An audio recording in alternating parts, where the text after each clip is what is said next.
Hey, what's up guys? It's Respawn Gaming here, aka Matt, which is me.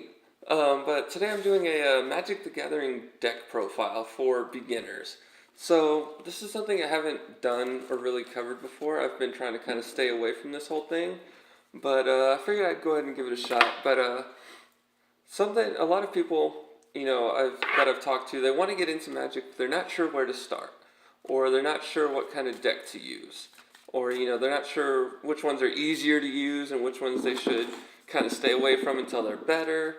So, thought I'd go ahead and give you a little rundown of what I usually use. So, my first beginner deck is it's actually a burn deck. It's just a mono red burn deck, which mono red means it's all red.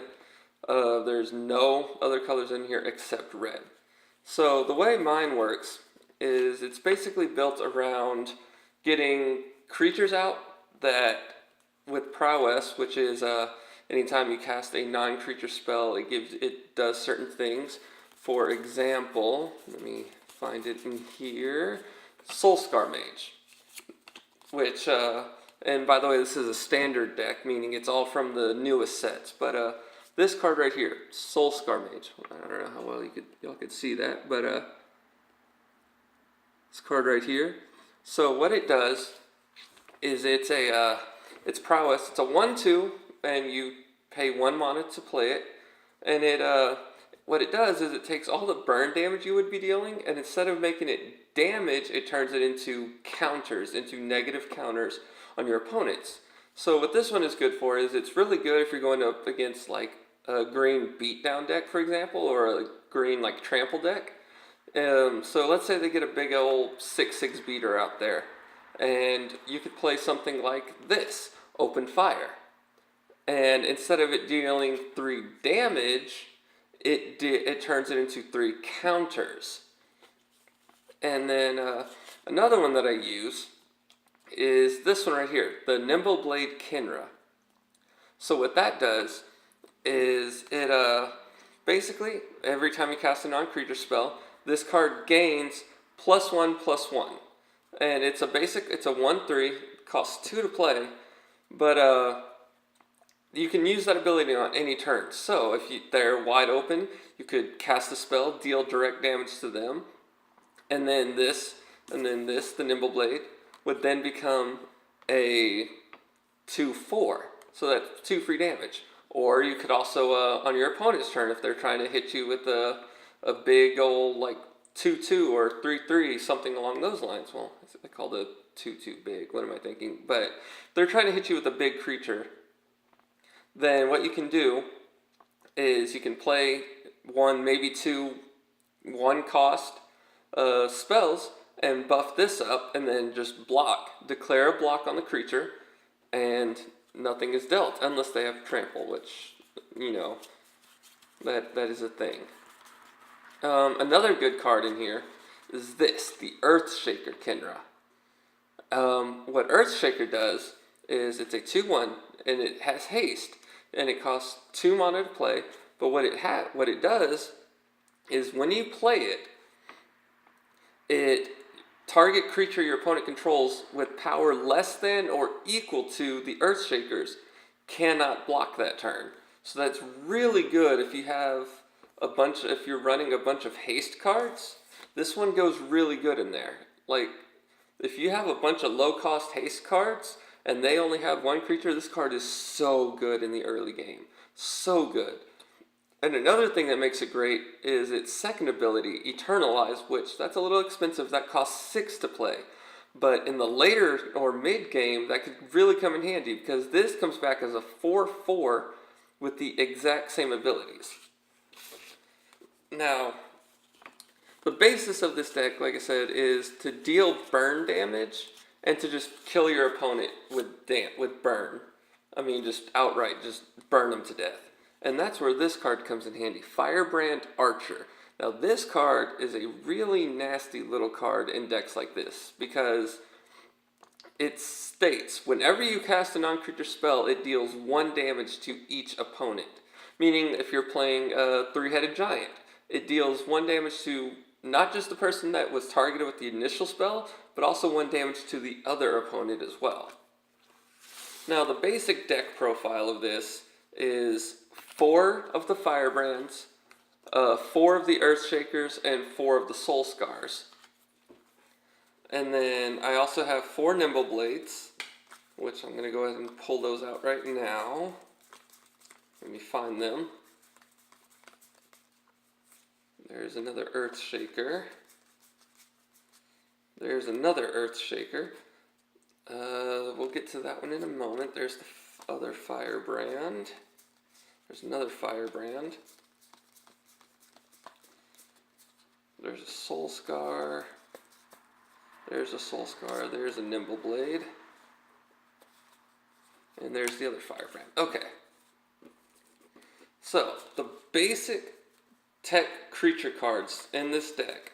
Actually, there's one more. There's the On-Crop Crasher.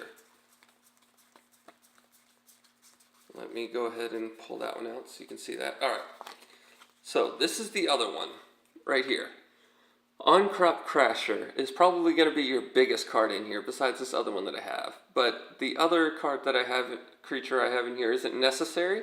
But this one, if you're not running the other one, is probably the most biggest card you're going to have in here besides the Earthshaker, because the On-Crop it's haste and it costs 3 to play and it's a 3/2. But what it does is you can exert it, and whenever you exert it, target creature an opponent controls just can't block. So it could be any creature. So if they have a big 6/6, 5/5, 8/8, whatever out there, and that's their only creature, but you haven't been able to attack because you don't want them to block any of your crucial stuff, this card can really come in handy because you just bring it out, play it, exert it while you play it, and then that creature cannot block. And so you can just do a full out attack. So the basic layout of this, which I'm going to show you right now, is, hold on, see if I can switch it here. Oh, no, wrong thing.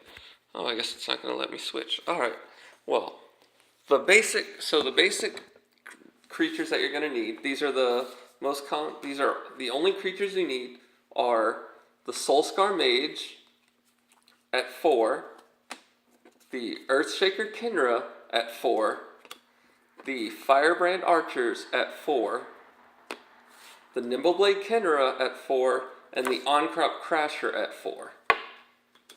Now, the other card I was telling you about, the other creature, that isn't necessary, but I like having it because it can be used as a blocker, it can absorb trample, I mean, it's great, is this one right here.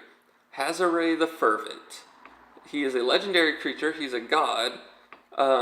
He costs 4 to play, and he has 5 power and 4 toughness, and he has indestructible and haste. Now, the only downside to it is he cannot attack or block unless you have 1 or less cards in your hand. So that could be a bit of a problem. But you can pay 3 mana and discard a card, and he will deal 2 damage to each opponent, which can be really handy. 1, to get rid of cards in your hand that you don't need, and also 2, to where you could actually attack and block with him. Now, as for your spells that you're going to need, that could be really up to you a lot of the time. That could be up to you as a player. But the ones I would suggest, because they're the simplest to use, and a lot of times they just go really well with this, is the first one is this one, Open Fire. Now, Open Fire costs 3 to play, and it deals 3 damage to target creature or player. And now, like I said, if you combo that with the Soul Scar Mage, instead of dealing 3 damage, it makes it 3 counters. So really useful. Another one is the Chandra's Pyro Helix. Now, this one is actually a pretty nasty little card. It costs 2 to play, and it deals 2 damage divided as you choose among 1 or 2 target creatures and or players.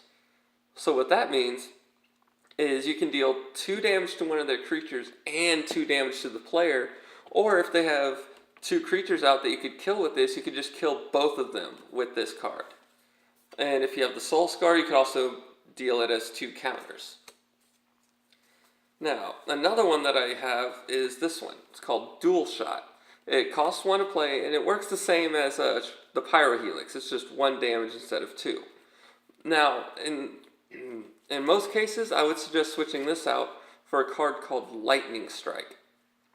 Now, what Lightning Strike is it's costs 2 to play, and it deals 3 damage. Just 3 damage for 2 mana. It's a great card. Now, another one, this is probably the biggest spell I have in here, is called Electrify. Now, what it does is it deals 4 damage to target creature, just outright. And like I said, comboed with the Soul Scar, that's 4 counters instead. So you could really bring down some big beaters with that. And of course, all the spells I'm playing at 4. All the spells I have in here are at 4. So you want a full play set of all your spells. That's kind of the basis of this, is you want 4 of just about everything that you're running in here. That it keeps the consistency up, so that way you can actually get the cards that you're trying to get, and you can actually play it. So you're not getting like stuck for you're not getting nothing but creatures or anything like that. It really just keeps up the consistency. Now the final one is this one, Magma Spray. Magma Spray is really nice if, let's say, you don't have the Soul Scar out, because it just deals 2 damage to that creature. And if that creature would die, it exiles it instead, which is amazing. With how many cards in the newer sets have, Eternalize, Embalm, a lot of stuff that brings it back from the graveyard. It's a very nice card to have. Now then, the next one, which I will get to in a moment, this is going to be your last spell in here, is going to be this one, Hungry Flames. Now, Hungry Flames is a very nice card. So what it does is you pay 3, and it deals 3 damage to target creature, and then 2 damage to the player. So it deals them simultaneously. It's not one or the other. It's 3 damage to the creature and 2 to the player. So this one, comboed with the Firebrand, let's say you have all 4 of your Firebrand archers out there, that's 6 damage to the player plus 3 to a creature. So that's a really nasty little card. And as I said, all the spells are at 4. Everything in this deck you want to run at 4. Because, like I said, the consistency. That way you're actually getting the things you want to get. So that's the basic layout of the deck. Is 4 Soulscar Mages, 4 Earthshaker Kindras, 4 Firebrand Archers, 4 Nimbleblade Kindras, 4 On-Crop Crashers, 4 Open Fires, 4 Pyro Helix, etc., etc. And me personally, I'm running 22 lands, because since this is a burn deck, land is crucial. If you don't have land, you will be in a bit of a spot of trouble. Because land is what makes the deck work. If you don't have your land, you can't play anything, meaning you can't burn your opponent. Now, there are some options and ways that you can mix this up, especially with the Soul Scars. There's multiple ways you can mix it up. For example, you could throw in blue. You can make it a blue-red, which is still fairly easy to use. But instead of you don't want blue for burn. Blue is going to be your control cards, your denial cards, meaning stuff like this, Spell Pierce. Just a counter target non-creature spell, unless its controller pays 2 mana. So they try to cast something that will exile, one of your tech cards. You just play Spell Pierce, and they have to pay 2 to counter your counter, essentially. Another one that's really good is this one, Essence Scatter. Just counter target creature. So you could really prevent them from getting out their big stuff. Now another way that you could do it to mix it up, which I haven't really explored this one yet, but it's in the works, is by throwing in this card called the Scorpion God. Now, the Scorpion God is a legendary creature. It's also a god card. And it's this right here. Now, it's a red-black, and it's kind of expensive, but its ability is so good with the Soul Scar. So, its ability is, whenever a creature with a -1/-1 counter on it dies, you get to just draw a card. And what you can do is you can pay three mono, one colorless, one black, and one red, to put a -1 counter on another target creature. Doesn't even have to be one of yours. It's just a target creature. Now, what makes this card really good is that when it dies, you get to return it to your hand at the beginning or at the end of your next turn. So if it dies, it goes to the grave, stays there for a turn, and then at the end of that turn, it just comes right back into your hand, and you could play it again. So it's really, really good, especially if you have cards that can make a really good red-black like negative counter deck, like the Soul Scars. It's just so good.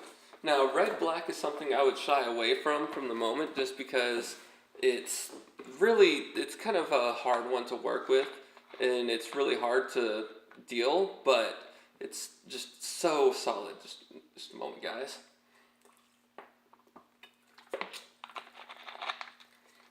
So, if you're trying to play tournaments, this is a standard deck, so I would not suggest trying to play a modern tournament with this deck. But overall, I mean, I've played it multiple times. I've played it in a couple different tournaments, actually. I played it at a Friday Night Magic draft tourney. Well, not a draft tournament, but a Friday Night Magic standard tournament. And I played it in the regional qualifiers last year. And it just does so well. One, a lot of people don't expect it. You know, they see the Soul Scar come out, and they know you're playing some sort of spell deck, but they don't expect it to work the way that it does, I guess is the best way I could put it. I mean, it's just, overall, it's really solid. I mean, it works, it's consistent, and there's so many other ways that you could build it. You know, there's so many good burn cards out there. So that's the build that I have for it. I mean, as I said, you could generally mix it up however you would like, but the main cards you definitely want to have, if you want it to work the way that it should, or if you want it to work the way that a really solid burn deck should work, you definitely need the Nimble Blades, you definitely need your creatures. All the creatures that I mentioned are pretty much necessary for a deck like this specifically to work just exceptionally well. Those are the cards that you want just very much specifically. The burn cards, like I said, those could be switched out as you want. You know, those could be switched out for things you think are better. But all the creatures besides the Hazoret are extremely necessary, because they're what makes the deck work. They are pretty much your staple cards. Like, your burns aren't even your staples. It is the creatures that are really your staple cards. And that's why you run 4 of all of them. I mean, now, I haven't been playing Magic a super long time. I've only been playing it about 2-3 years. But, so, I mean, I guess you could take my advice with a with a grain of salt, however. But it's so worth it. I mean, yeah, it just works. Well, I mean, that's about all the time I have for this video, though. But if I was helpful to you, you know, if you were able to take some stuff out of what I put out there, I mean, just go ahead and drop a comment for me if you want. You know, tell me what I could have done better, because I'm still new at this. You know, I'm definitely not the best at this just yet. But let me know if there's anything I could have done better. If you have any suggestions as well, go ahead and drop them in the comments, you know. Just let me know. I really want to hear from you guys. Alright, well, I'm going to go ahead and skedaddle out of here, and as always, I will see you in the next life.